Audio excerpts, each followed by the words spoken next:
Hey, squirrel listeners, I'm back to finish Anne of Ingleside. Woohoo! And I still hadn't washed my hair. I hope to do that next. I've been to the grocery store and drugstore. Stuff. Chapter 41. Had a nice evening? Had a nice evening? Asked Gilbert more absently than ever as he helped her on the train. Oh, lovely, said Anne, who felt that she had, in Jane Welsh Carlyle's splendid phrase, spent the evening under a harrow. I think that's like a plow or some kind of implement like that.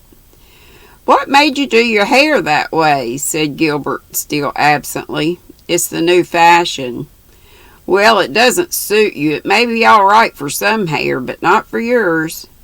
Oh, it is too bad my hair is red, said Anne icily. Gilbert thought he was wise in dropping a dangerous subject.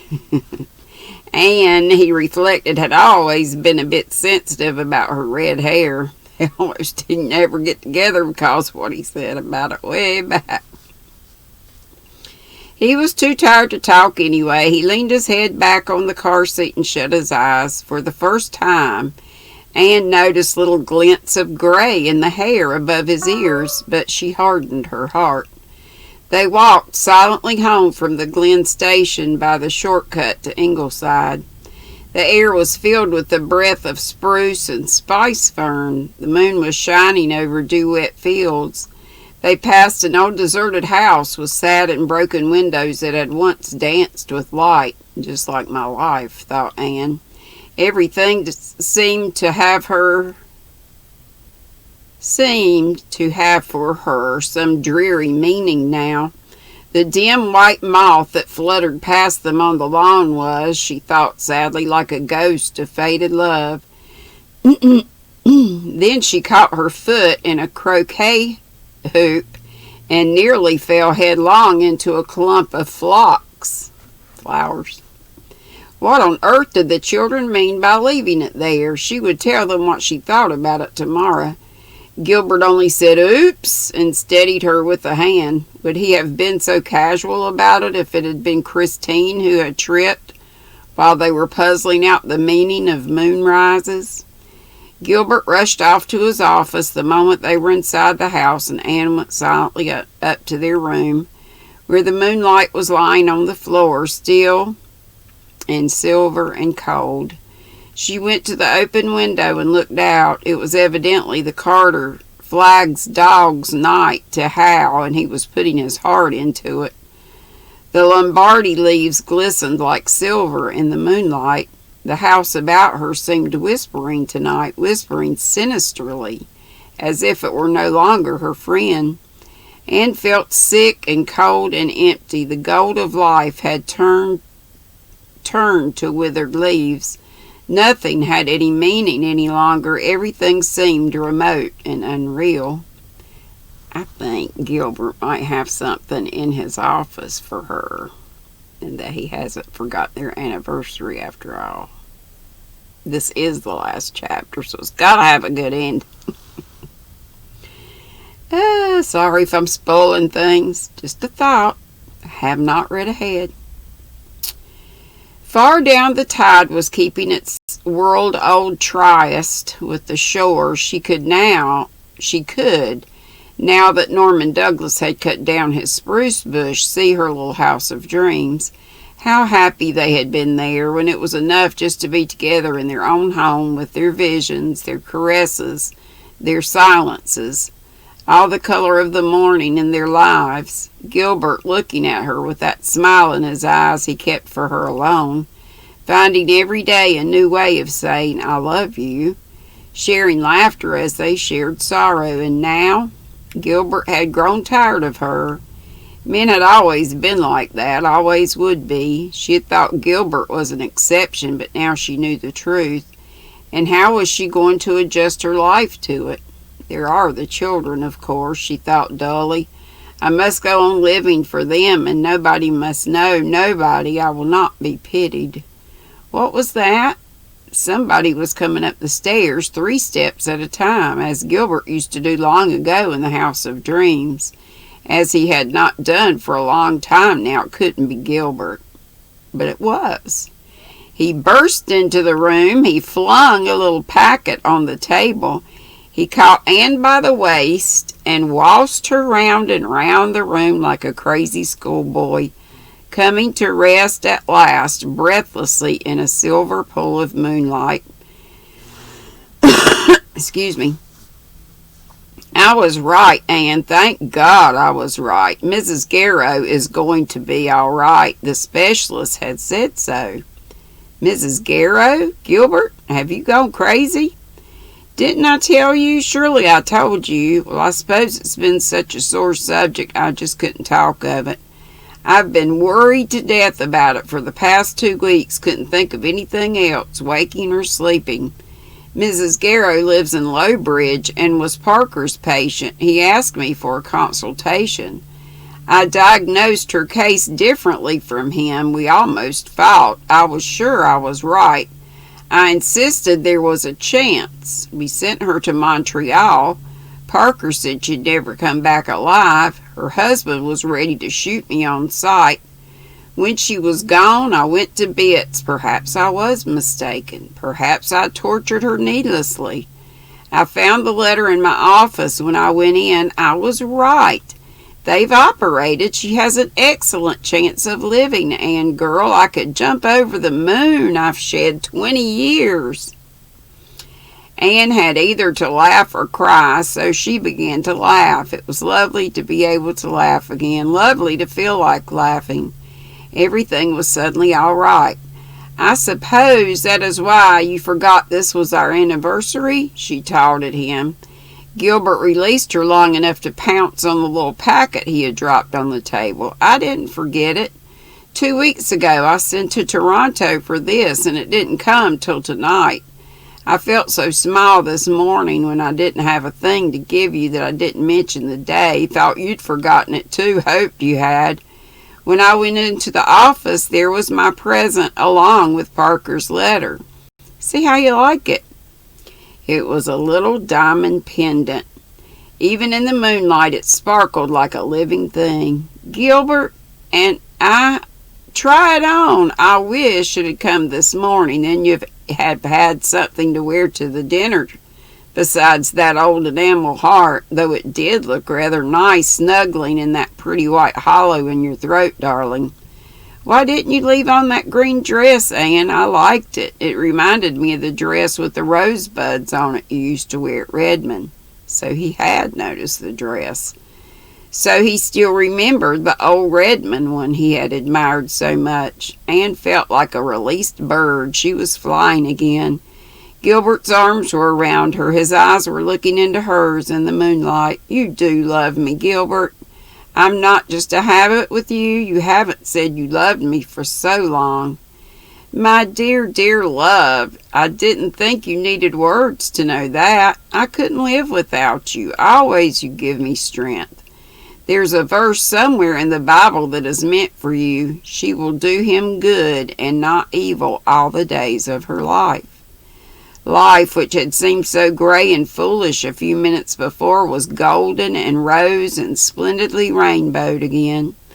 The diamond pendant slipped to the floor unheeded for the moment. It was beautiful, but there were so many things lovelier. Confidence and peace and delightful work, laughter and kindness. That old safe feeling of sure love.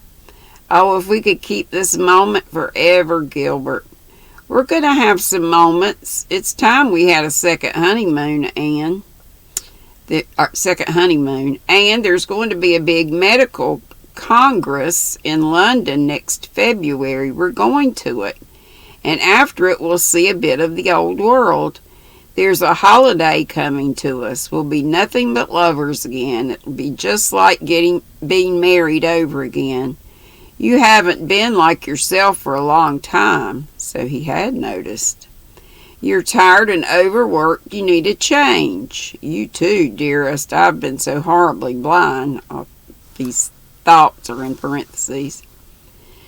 I'm not going to have it cast up to me that doctors' wives never get a pill. We'll come back rested and fresh with our sense of humor completely restored. Well, try your pendant on and let's get to bed. I'm half dead for sleep. Haven't had a decent night's sleep for weeks. What with the twins and worry over Mrs. Garrow. What on earth were you and Christine talking about so long in the garden tonight? Asked Anne, peacocking before the mirror with her diamonds. Gilbert yawned. Oh, I don't know. Christine just gabbled on, but here's one fact she presented me with. A flea can jump 200 times its own length. Did you know that, Anne? They were talking of fleas. This is in parentheses, too. When I was writhing with jealousy, what an idiot I've been. How on earth did you come to be talking of fleas? I can't remember. Perhaps it was the Doberman Pinschers suggested it. Doberman Pinschers? What are Doberman Pinschers? A new kind of dog. Christine seems to be a dog connoisseur. I was so obsessed with Mrs. Garrow that I didn't pay much attention to what she was saying, and now and then I caught a word about complexes and repressions, that new psychology that's coming up, and art and gout and politics and frogs. Frogs?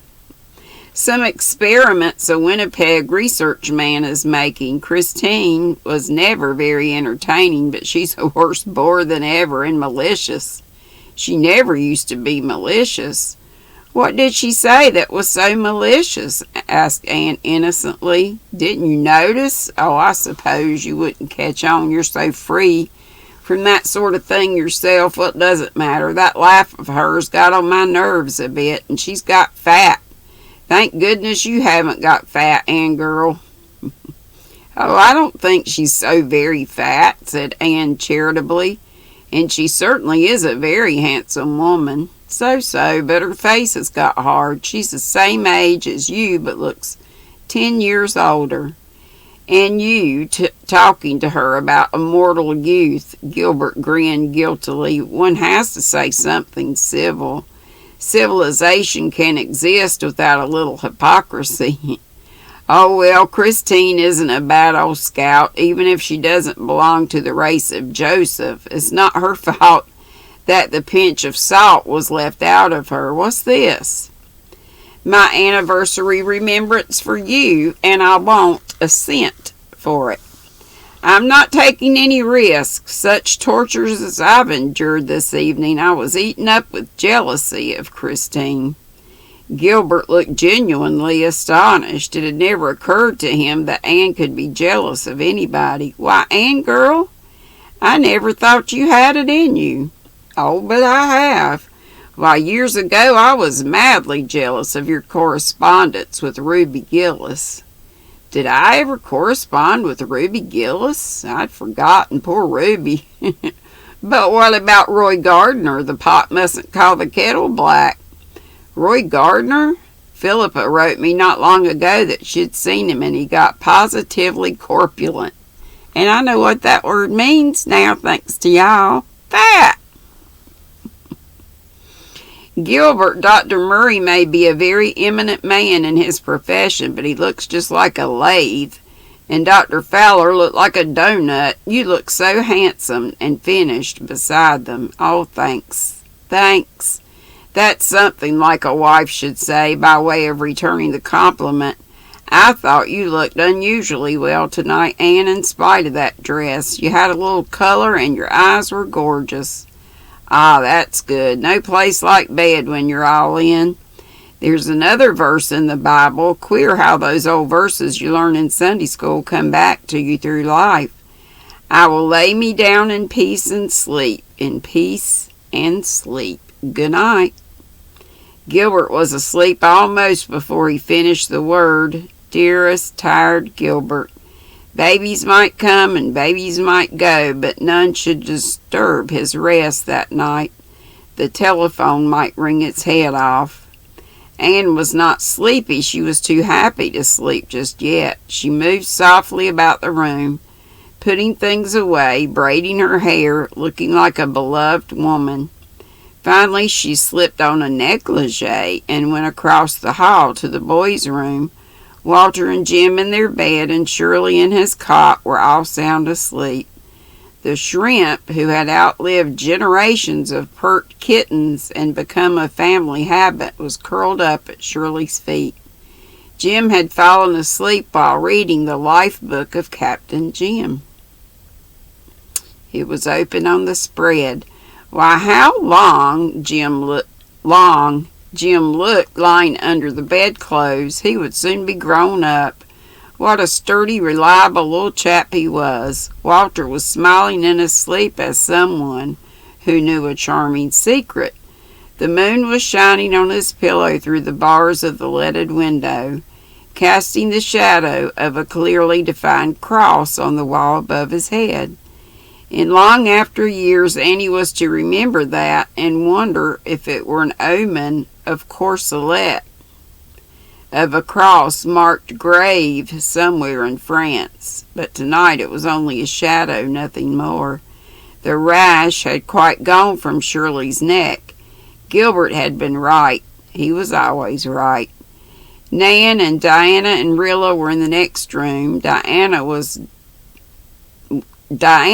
darling little damp red curls all over her head and one little sunburned hand under her cheek, and Nan with long fans of lashes brushing hers. The eyes behind those blue-veined lids were hazel like her father's, and Rilla was sleeping on her stomach. Anne turned her right side up, but her buttoned eyes never opened. They were all growing so fast. In just a few short years they would be all young men and women. Youth tiptoe, expectant, a star with its sweet, mild dreams. Little ships. Time for Kimber Ann's Live. And then will be my live. Kim's Crochet and Knits. Go check her out. If you're watching this on Saturday, the 23rd of January, 2021.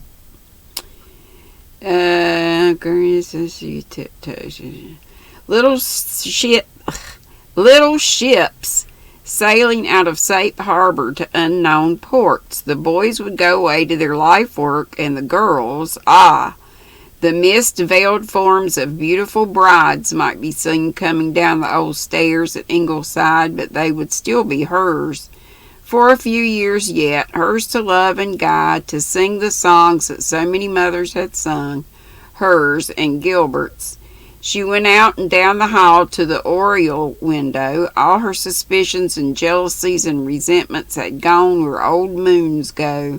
She felt confident and gay and blithe.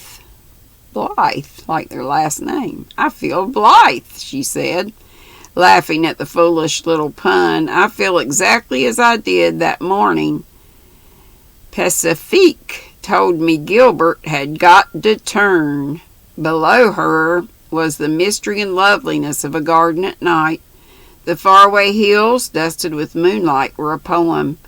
Before many months she would be seen moonlight on the far dim hills of Scotland, over Melrose, over ruined Kenilworth, over the church by the Avon, where Shakespeare slept, perhaps even over the Colosseum, over the Acropolis, over sorrowful rivers flowing by dead empires. The night was cool, and soon the sharper, cooler nights of autumn would come. Then the deep snow, the deep white snow, the deep cold snow of winter. Nights wild with wind and storm, but who would care? There would be the magic of firelight in gracious rooms. Hadn't Gilbert spoken not long ago of apple logs he was getting to burn in the fireplace? They would glorify the gray days that were bound to come. What would matter drifted snow and biting wind when love burned clear and bright with spring beyond, and all the little sweetnesses of life sprinkling the road. She turned away from the window in her white gown, and with her hair in its two long braids, she looked like the Anne of Green Gables days, of Redmond days, of the House of Dream days. That inward glow was still shining through her. Through the open doorway came the soft sound of children breathing. Gilbert, who seldom snores, was indubitably snoring now. Anne grinned. She thought of something Christine had said. Poor childless Christine, shooting her little arrows of mockery. What, a family? Anne repeated exultantly. And that's all of Anne of Ingleside. So tomorrow we will start. It looks like the next book is called Rainbow Valley. And it only has 35 chapters, where this one had 41, which is what I just read. Okay, hope to see you in an hour, less than an hour by the time this uploads, and some of you guys see it. Goodness, yeah. Chapter 41. Okay, I will hope to see you in just a bit. Love y'all. I got a bunch of pink whips out to show today. Love y'all. Bye. Be sweet. Don't be ugly. Bye-bye.